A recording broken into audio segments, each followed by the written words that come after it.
Assalamualaikum warahmatullahi wabarakatuh.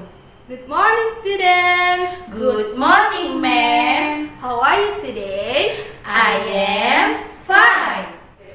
Bagaimana kabar kalian pagi hari ini? Alhamdulillah, luar biasa. Tetap semangat. Allahu Akbar. Anak-anak, tujuan pembelajaran hari ini yaitu yang pertama adalah kalian dapat menentukan kegiatan yang dilakukan pada siang hari. Yang kedua, kalian dapat menentukan nilai tempat suatu wilayah. Anak-anak, sebelum pembelajaran kali ini kita mulai, marilah kita berdoa terlebih dahulu. Let's pray together. Bismillahirrahmanirrahim. Oke anak-anak, karena tema kali ini adalah tentang kegiatanku. Jadi, pembelajaran hari ini kita akan belajar tentang kegiatan apa saja sih yang dilakukan pada siang hari. Coba simak penjelasan Bu Roh kali ini ya.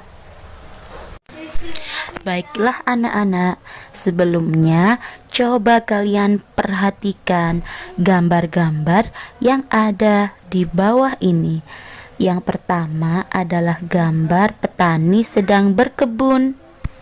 Dan yang kedua ada anak yang sedang berenang. Dan yang ketiga ada siswa-siswi kelas 1 Minukaha Mukmin sedang melakukan sholat zuhur. Dan yang keempat ada siswa-siswi kelas 1 sedang pulang sekolah. Yang kelima ada petani sedang mencangkul di sawah. Yang keenam ayah sedang bekerja di kantor. Dan yang ketujuh atau yang terakhir adalah keluarga Roni sedang makan siang. Itulah nak macam-macam contoh kegiatan yang dilakukan pada siang hari.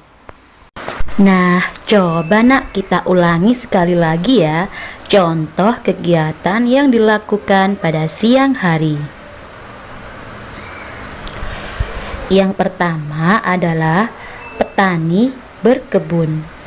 Yang kedua berenang. Yang ketiga sholat zuhur. Dan yang keempat pulang sekolah. Yang kelima adalah petani mencangkul di sawah. Yang keenam ayah bekerja di kantor. Dan yang terakhir atau yang ketujuh makan siang. Itulah tadi contoh-contoh kegiatan yang dilakukan pada siang hari. Nah, kira-kira kegiatan apa nak yang kalian lakukan ketika siang hari? Baik di sekolah maupun di rumah. Misalnya, contohnya yang pertama adalah sholat zuhur berjamaah. Dan yang kedua, makan siang. Dan yang ketiga, pulang sekolah.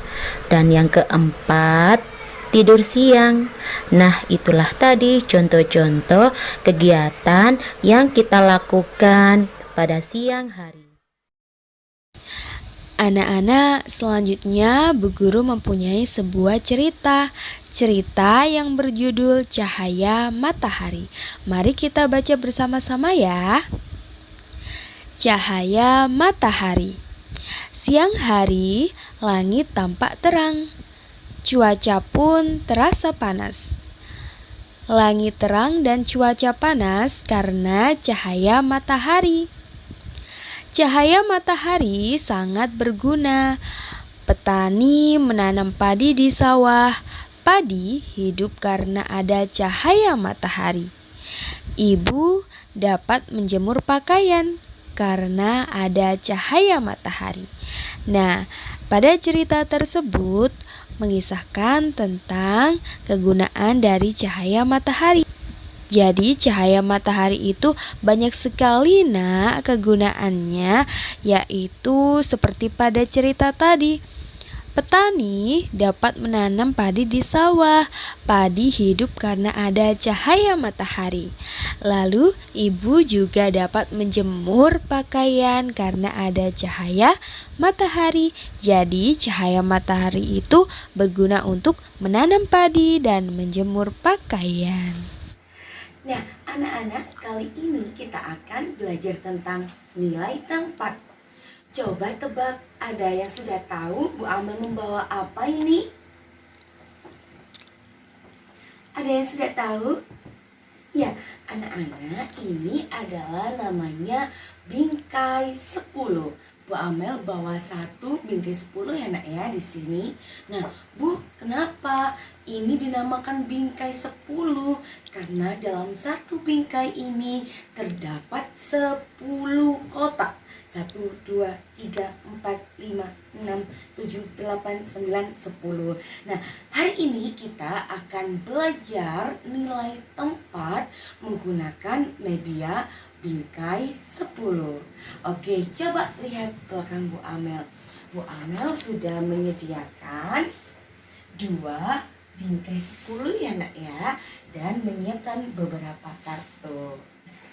Sekarang kita akan memasukkan kartu-kartu yang berwarna biru ke dalam bingkai 10. Kita berhitung bersama ya nak ya, berapa jumlah kartu yang ada. 1, 2, 3, 4, 5, 6, 7, 8, 9, 10. Nah, anak-anak, kalau sudah terisi 10 penuh, cukup ya nak ya. Tidak boleh diisi lagi di dalam bingkai 10-nya karena kotaknya sudah habis. Jadi ditaruh di mana, Bu? Ditaruh bingkai 10 sebelahnya. Kita hitung ya. 11, 12. Baik anak-anak, kita lanjut ya. Bu Amel tanya lagi. Ada berapa bingkai 10 ini yang ditempel Bu Guru? Ya, ada 2. 1, 2. Nah, sekarang Bu Amel tanya. Berapa bingkai ya yang sudah terisi penuh kartunya? Ada berapa?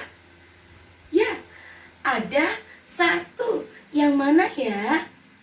Oke, yang di sebelah Bu Amel persis ini yang sudah terisi penuh oleh kartu berwarna biru. Kemudian ada berapa bingkai ya yang belum terisi penuh? Ada 1. Nah, anak-anak, sekarang dalam satu bingkai ini terdapat 10 kartu. Bu Amel ulang sekali lagi.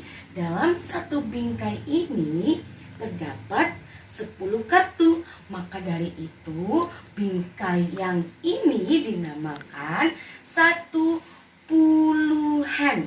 Bu, kenapa kok dinamakan 10-an? Karena bingkainya jumlahnya 1. Kenapa kok dinamakan puluhan? Karena di dalam satu bingkai jumlahnya ada berapa nak? Ada 10. 1, karena bingkainya yang terisi penuh ada 1. Kenapa puluhannya? Karena dalam satu bingkai itu terdapat 10 kartu. Jadi 10-an itu nilainya 10. 10-an nilainya 10. Kenapa nilainya 10? Karena di dalam satu bingkai terdapat 10 kartu. Oke, selanjutnya yang ini nak. Apakah bingkai yang kedua ini sudah terisi penuh nak? Belum ya. Ada berapa kartu ya yang sudah tertempel di bingkai nomor 2? Kita hitung, ada 1, 2. cuma ada 2. Jadi kita tulis 2 satuan. Bu, kenapa ditulis 2 satuan? Karena bingkainya tidak penuh. Hanya terisi 2 kartu. Satu-satu ya, jadi 2 satuan. Nilainya hanya berapa? 2. Nilai bingkainya atau jumlah kartunya cuma ada 2. Jadi kita baca ya nak ya, 10-an. Nilainya 10, artinya bingkainya ada 1, nilainya 10. Karena apa? Dalam satu bingkai ada 10 kartu. Kemudian 2 satuan. Karena satu bingkai ini tidak penuh, hanya terisi 2 kartu saja. Nilainya juga 2. Kita baca ya nak ya, 10-an, 2 satuan. Nah, anak-anak, sekarang Bu Amel beri contoh yang lainnya ya. Bu Amel tetap menggunakan media bingkai 10 dan permen. Perhatikan ya nak. Kalian bisa mencobanya di rumah menggunakan media yang lainnya. Bisa dengan tutup botol, bisa dengan batu, uang, atau yang lainnya. Oke, sambil berhitung ya.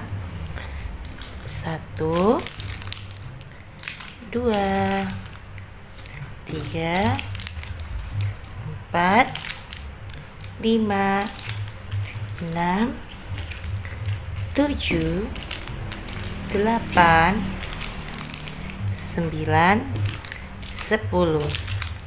1, 2, 3, 4, 5. Baik, ada 10 dan 5. Bu Eti tanya dulu, ada berapakah bingkai 10 yang penuh? Ya, 1. Jadi ini nanti kita tulis 10-an. Maksud dari 10-an adalah puluhannya ada 1, 10-nya ada 1. Kenapa puluhan? Karena ini jumlahnya 10. 10-an nilainya adalah 10. Kalau 20-an nilainya adalah 20. 30-an nilainya adalah 30. Berikutnya pada bingkai yang kedua, isinya ada berapa anak-anak?